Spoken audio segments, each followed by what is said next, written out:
2009 തിരുസഭ വൈദിക വർഷം സാഘോഷം കൊണ്ടാടിയപ്പോൾ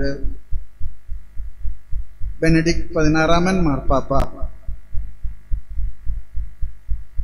സാർവത്രിക സഭയിലെ സർവ വൈദികർക്കും വേണ്ടി എഴുതിയ മനോഹരമായിട്ടുള്ള ഒരു കത്തുണ്ട്. ആ കത്ത് ആരംഭിക്കുന്നത് ലക്കോഡയർ വിയാനിയെക്കുറിച്ച് സാക്ഷ്യപ്പെടുത്തുന്ന ഒരു ചിന്ത പങ്കുവച്ചിട്ടാണ്. ലക്കോഡയർ പറയുകയാണ്, വിയാനി പുണ്യാളൻ പരിശുദ്ധമ്മയുടെ പരമഭക്തനായിരുന്നു. പഠിക്കാൻ ഒട്ടും കഴിവില്ലായിരുന്നു. ഓർഡിനേഷന് മുൻപുള്ള ഇൻ്റർവ്യൂവിൽ ചോദിച്ച ഒരു ചോദ്യത്തിന് ഉത്തരം പറയാൻ കഴിയാതെ വന്നു കഴിഞ്ഞപ്പോൾ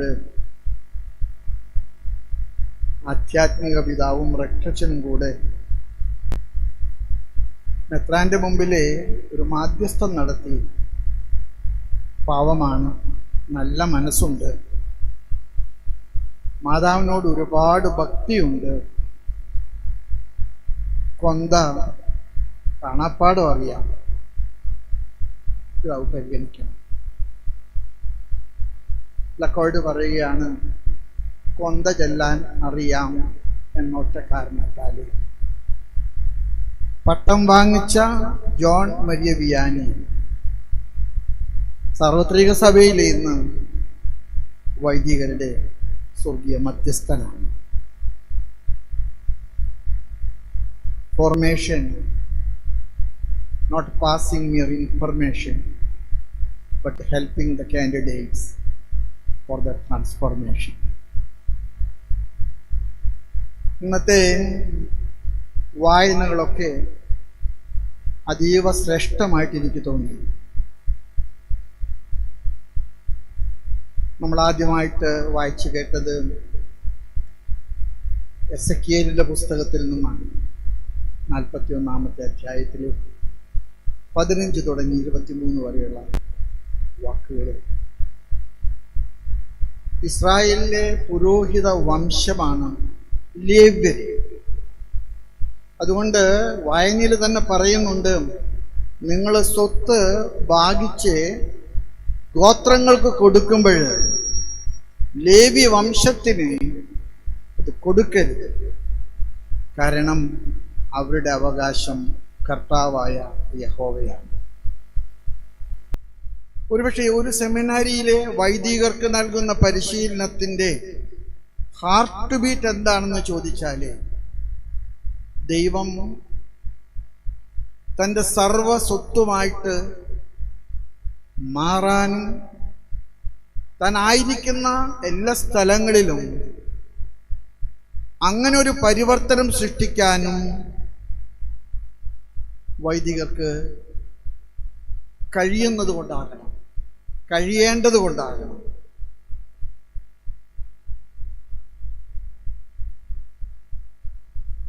തിമോത്തിയോസിന് എഴുതിയ പൗലോസ് എഴുതിയ ലേഖനം 4-ാമത്തെ അധ്യായം 1 തുടങ്ങി 5 വരെയുള്ള വചനങ്ങൾ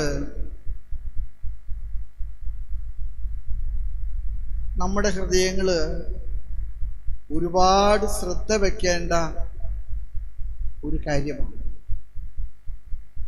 അവിടെ പറയുന്ന ഏക കാര്യം ഇതാണ്: ഒരു വൈദികന്റെ അറിവ് വചനം വായിക്കാനും വ്യാഖ്യാനിക്കാനും തിരിച്ചറിവാകുന്നതാണ്. സെമിനാരിയിലെ വൈദിക വിദ്യാർത്ഥികള് വചനത്തോട് ചേർന്ന് അടയിരിക്കുന്ന തേനീച്ചകളെ പോലെ ആയിരിക്കണം. ചിലപ്പോഴൊക്കെ നമ്മൾ ഓരോ സ്ഥലത്ത് ചെല്ലുമ്പോൾ നമ്മുടെ അൽമായര് വചനം പറയുകയും വചനം നമുക്ക് വ്യാഖ്യാനിക്കുകയൊക്കെ ചെയ്യുന്നത് കാണുമ്പോൾ ചിലപ്പോൾ എൻ്റെ മനസ്സിൽ തോന്നിയിട്ടുണ്ട്, നമ്മുടെ സെമിനാരി പരിശീലനത്തിലെ വചനം ഇനിയും എത്രയോ ആഴത്തിലെ നമ്മുടെ വൈദിക വിദ്യാർത്ഥികളെ നമ്മൾ പഠിപ്പിക്കണം. സ്നേഹമുള്ള ബ്രദേഴ്സിനോടൊക്കെ എനിക്ക് പറയാൻ ആഗ്രഹമുണ്ട്. സ്വന്തം കൈപ്പടയിലെ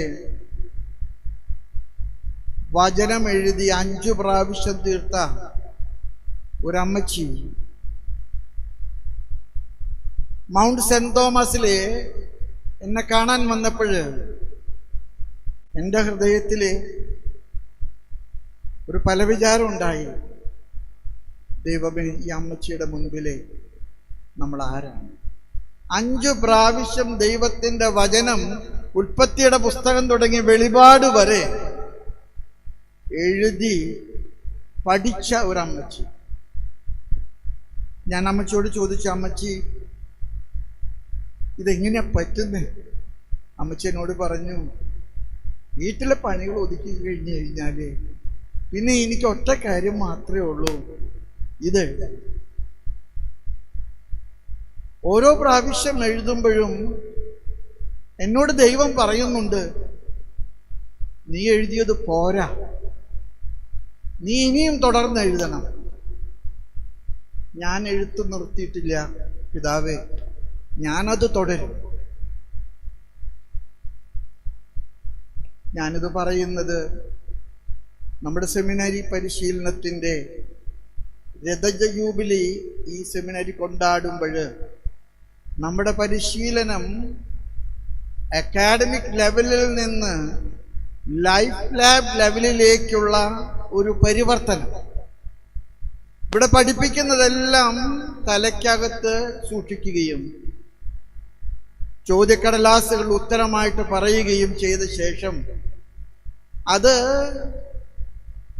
പ്രയോജനമില്ലാത്ത കാര്യമാണെന്ന് കരുതുന്ന വിധത്തിൽ നമ്മുടെ പരിശീലനം പോകാൻ പാടില്ല. ഞാൻ അങ്ങനെ പറയുമ്പോൾ അങ്ങനെ പോകുന്നു എന്നുള്ളൊരർത്ഥമല്ല, മറിച്ച് അങ്ങനെ പോകാതിരിക്കാനുള്ള സർവ സാധ്യതകളും നമ്മൾ സന്തോഷപൂർവം ചെയ്യാൻ മറക്കരുത്. ഈ സെമിനാരി ജൂബിലി കൊണ്ടാടുമ്പോൾ എനിക്ക് ഏറ്റവും ഇഷ്ടം തോന്നിയ ഒരു കാര്യം, ഈ സെമിനാരിക്ക് അന്നത്തെ പിതാക്കന്മാർ കൊടുത്ത പേരാണ്. ഇതിൽ നല്ലൊരു പേര് കൊടുക്കാൻ നിങ്ങൾക്ക് കഴിയില്ല. ഒരുപക്ഷെ ഈ സെമിനാരിയുടെ പേര് തന്നെയാണ് ഈ സെമിനാരിയുടെ പരിശീലനത്തിൻ്റെ ദിശാസൂചിക, ഗുഡ് ഷെപ്പേർഡ്.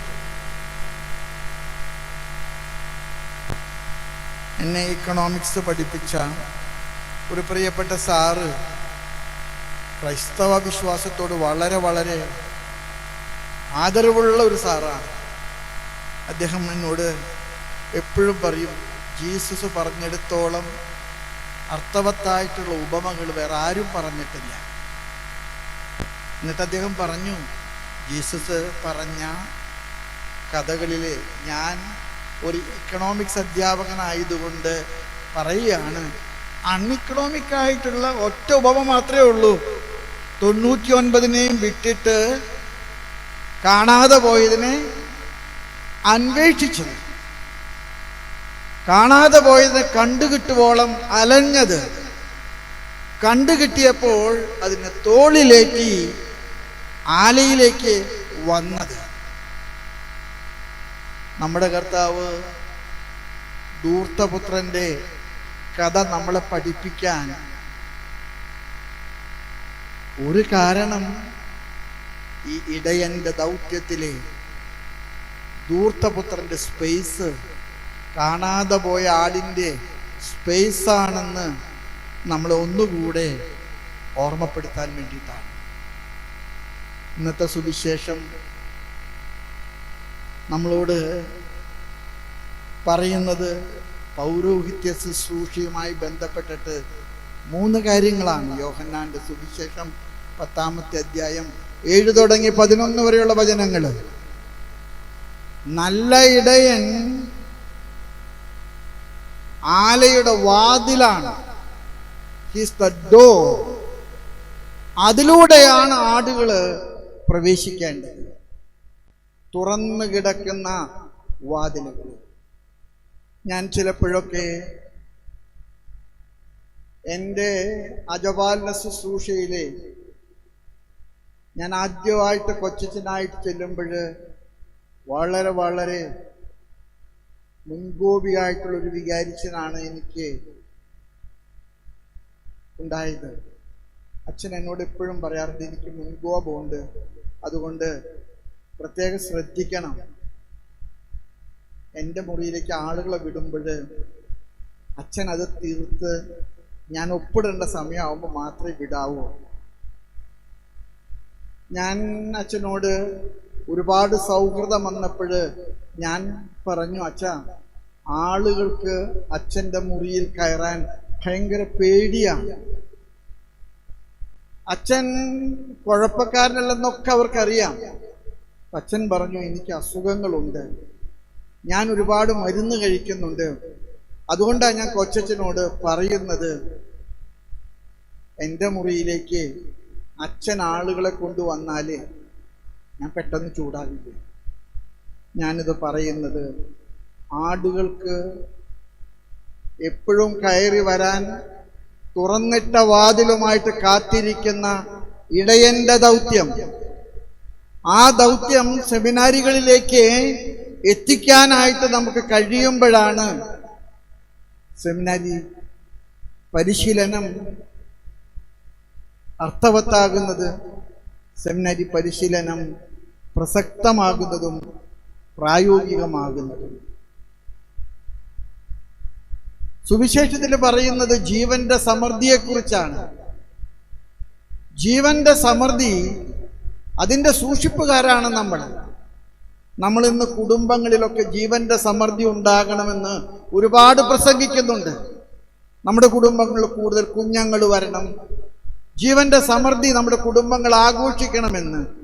പക്ഷെ അജപാലന ശുശ്രൂഷയിലും ജീവന്റെ സമൃദ്ധിയുടെ ഒരു ചക്രവാളം കണ്ടെത്താൻ നമുക്ക് കഴിയണം. ആരെയും സ്വീകരിക്കാൻ കാത്തിരിക്കുന്ന ധൂർത്തപുത്രന്റെ അപ്പൻ കണ്ണും നട്ട് കാത്തിരുന്ന ഒരു മനോഭാവം നമ്മുടെ പരിശീലനത്തിന് ഉണ്ടാകണമെന്ന് ഞാൻ വിശ്വസിക്കുന്നു. ശത്രുക്കളിൽ നിന്ന് സംരക്ഷിക്കാൻ നമുക്ക് കഴിയട്ടെ. ഞാൻ ചിലപ്പോഴൊക്കെ ട്രിബ്യൂണലിൽ ജോലി ചെയ്യുമ്പോഴൊക്കെ എനിക്ക് തോന്നിയിട്ടുണ്ട്, നമ്മുടെ പലപ്പോഴും ശിക്ഷണ നടപടികളിലൊക്കെ വളരെ കർക്കശമാണ്. പക്ഷേ വഴിതെറ്റിപ്പോകാനും നമ്മൾ അവരെ ശിക്ഷിക്കാനും തക്ക വിധത്തിൽ അവരെ കൈവിട്ടു പോകുന്നതിന് മുൻപ് ഒരു ഇടപെടല് നമുക്ക് നടത്താൻ കഴിഞ്ഞിരുന്നുവെങ്കിൽ അതെത്രയോ വലിയ ഒരു അജപാലന ശുശ്രൂഷയിലെ എക്സ്ട്രാ മൈലായിരുന്നേനെ, അജപാലന ശുശ്രൂഷയിലെ ഒരു വലിയ മുന്നോട്ടുള്ള ആയിരുന്നേനെ. ഇന്ന് കുറ്റപ്പേട്ട് സെമിനറി അതിൻ്റെ സിൽവർ ജൂബിലി കൊണ്ടാടുമ്പോൾ ഈ മലബാർ പ്രദേശത്ത് ഇങ്ങനെ ഒരു സെമിനാരി ഉണ്ടാകാൻ ദൈവം ഇടവരുത്തിയതിനെ ഓർത്ത് നമുക്ക് ദൈവത്തോട് നന്ദി പറയാം. ഈ സെമിനറിയിലെ അധ്യാപകരും ഈ സെമിനറിയിലെ അനധ്യാപകരും ഇവിടെ പഠിക്കുന്ന എല്ലാ സെമിനറിക്കാരും മനസ്സിലാക്കേണ്ടത് പരിശീലനം അറിവിൻ്റെ സമൃദ്ധി മാത്രമല്ല, തിരിച്ചറിവിൻ്റെ സമൃദ്ധിയാണ്. അജപാലന ശുശ്രൂഷയ്ക്ക് പരിപക്വമായ മനസ്സോട്, തുറന്നിട്ട ഹൃദയത്തോട്, കഠിനാധ്വാനത്തിൻ്റെ വർദ്ധിപ്പിക്കുന്ന കക്ര കൊണ്ടും നമുക്ക് വിജയിക്കാൻ കഴിയട്ടെ. നമ്മുടെ തിരുപ്പട്ട ശുശ്രൂഷയിൽ വളരെ മനോഹരമായിട്ട് പാടുന്നൊരു പാട്ടുണ്ട്, കക്ര നൽകിയ മിശിഹായ. ഓരോ വൈദികനും പട്ടം വാങ്ങിക്കുമ്പോൾ കർത്താവിൻ്റെ പൗരോഹിത്യത്തിൻ്റെ രക്ഷാകര ദൗത്യത്തിൻ്റെ കക്രാകൾ വാങ്ങിക്കുന്നവരാണ്. നമ്മുടെ വൈദികരുടെ ശവസംസ്കാരത്തിലും അൽമായുടെ ശവസംസ്കാരത്തിലും ഏറ്റവും വികാരനിർഭരമായിട്ടുള്ളൊരു അത് നമ്മെ സംബന്ധിച്ചിടത്തോളം അർത്ഥവത്താകണം. ഞാൻ നല്ല ഓട്ടമോടി,